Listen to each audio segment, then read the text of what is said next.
Prueben el café con panela, sabe súper rico. En México le dicen piloncillo, creo, y no sé, se le da como una aromita tostadito, muy, muy, muy rico. Yo antes era la experta en tomar café oscuro y últimamente solo me gusta con leche. Yo creo que me oye mi papá y me deshereda, porque fue caficultor, entonces para él pues el café negro es lo más rico del mundo. Pero las cosas son como a uno le sepan rico y así las disfruta. Justo hoy les voy a hablar de un tema así como de percepción de sabores, de aromas, de qué nos gusta, por qué sentimos el sabor, por qué no. Y yo creo que es algo que nunca nos hemos preguntado, de hecho yo nunca en mi vida me lo había preguntado. Y cuando me hablaron por primera vez de esto, dije como que wow, o sea, descubrí América en un vaso de agua, me pareció la cosa más reveladora del mundo entero.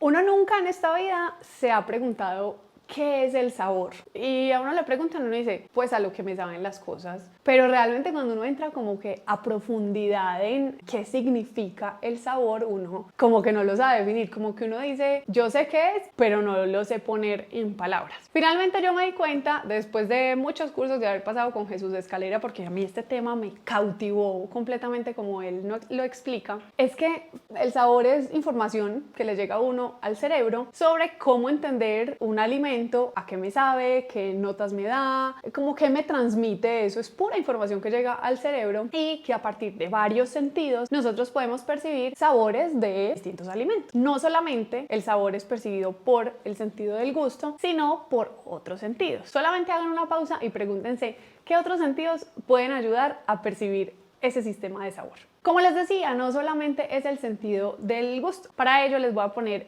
un ejemplo súper puntual y van a ver que lo que les digo es cierto y ustedes van a decir como que, oh, por Dios, no lo puedo creer. También inciden en la percepción del sabor el tacto, es decir, las texturas de los alimentos, y el olfato. Para probarles esto, les voy a poner a hacer dos ejercicios. Número 1, vayan a su nevera y agarren cualquier alimento, ojalá algo que sea bien aromático, una hojita de menta, una hoja de hierbabuena, la ralladura de un poquito de lima o de limón, y la agarran con una mano, se tapan la nariz, con la nariz tapada, así con efecto banano, se meten el alimento a la boca, lo empiezan a masticar y después de unos segundos destapan su nariz para que vean cuando el olfato se abre, la percepción del sabor que uno tiene, que es abismal. Sí, digamos que un limón puede saber por allá con una medio acidez, con un poquito de aroma, pero cuando me destapo la nariz le descubro todos los aromas y la percepción del sabor que tengo es impresionante. Otro ejemplo que yo siempre pongo en las clases para incentivar que las personas pongan en las cremas o en los helados o en los postres como tal texturas crujientes, crocantes, como masticables. Yo no soy muy de comerme un helado cremoso y ya, sino que me gusta siempre que haya como algo más. Imagínense que ustedes hicieron una salsa de champiñones para un trozo de carne o de pollo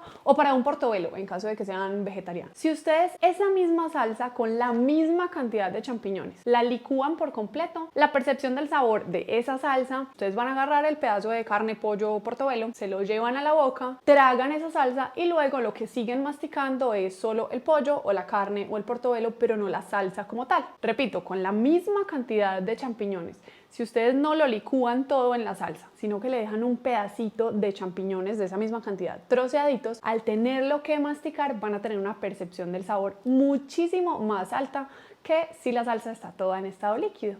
Otra cosa que incide mucho, que de pronto a lo que más se asemeja es como al tacto, sí, porque son como sensaciones, es que tanto sentimos los sabores dependiendo de la temperatura a la que estén, según si está o muy fría o ya demasiado caliente. ¿Han visto que una vez se toma una sopa súper, hiper, mega caliente y primero se nos quema la lengua, entonces evidentemente las papilas gustativas como que se bloquean? O cuando una comida está muy fría, que no está diseñada para comerse muy fría, tanto si está por encima de una temperatura o si está por debajo de una temperatura, sentimos los sabores como que esto no sabe a nada, o uy no, está tan caliente que ni me supo, solo me quemé. O un pan frío es como que, aparte que lo siento duro, que acuérdense que la textura sí importa, como que me sabe como a nevera, yo no sé. Y es que hay algo que para mí fue como que Wow, nunca lo había pensado. Y resulta que entre los 15 grados Celsius y los 45 grados Celsius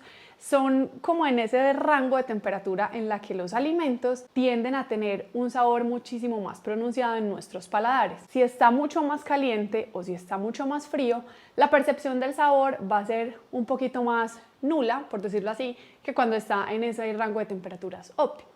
Aquí mucha gente llega a decir, ¿cómo así? Si yo me como un helado, está congelado, ¿por qué entonces me sabe tan rico, tan dulce, tan cremoso?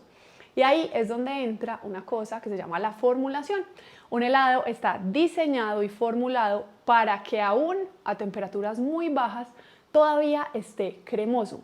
No es lo mismo si yo me como un helado a la temperatura que fue diseñado a que si me lo como mucho más frío o todo lo contrario, mucho más fundido, porque ese helado, si fue diseñado para comértelo, no sé, a menos 13 grados, ahí tú vas a sentir una textura cremosa, el aroma va a estar súper concentrado y por eso, aún estando muy frío, sí percibimos muy bien el sabor. A lo que voy con esto es que uno muchas veces como que no entiende esa sincronía entre olfato, gusto, tacto para llegar a redondear un montón de aromas. Por eso los postres al plato o los platos que te sirven en un restaurante tienen un poquito de textura cremosa, otra un poquito más crujiente, otra un poco más aireada, en fin, porque todo eso nos juega en la boca, algunas cosas frías, digamos en un postre a veces hay una salsa caliente, un helado frío, y digamos que todo eso va haciendo un juego, como un poema gastronómico que hace que las preparaciones nos sepan súper ricas. ¿Qué puede hacer uno en la casa? Obviamente uno no se va a poner a hacer un plato con 58 texturas, pero lo que uno sí puede hacer es entender que hay unas preparaciones que son más óptimas para consumirse a ciertas temperaturas. Un ejemplo muy básico, la mantequilla sabe mejor cuando está a temperatura ambiente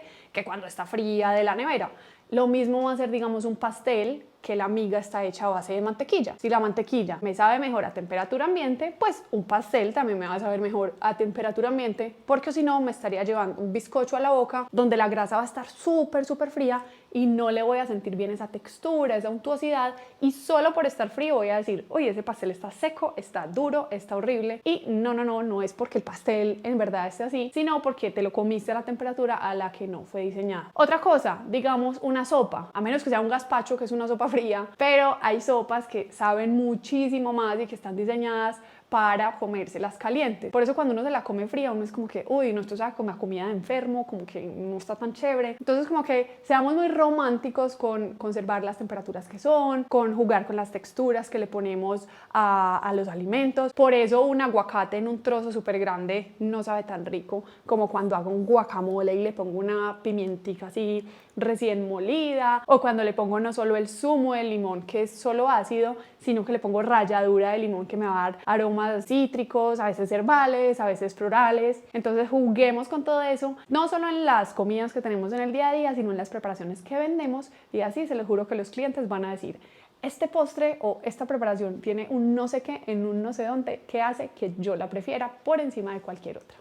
Síganme por aquí en Corazón de Cacao para que sigamos hablando un montón de datos curiosos que a lo mejor uno nunca se ha cuestionado, pero que a mí me encanta saberlos. Y por favor déjenme abajo más ideas de lo que quieren ver por acá, porque yo encantada les doy gusto. ¡Feliz día! ¡Chao!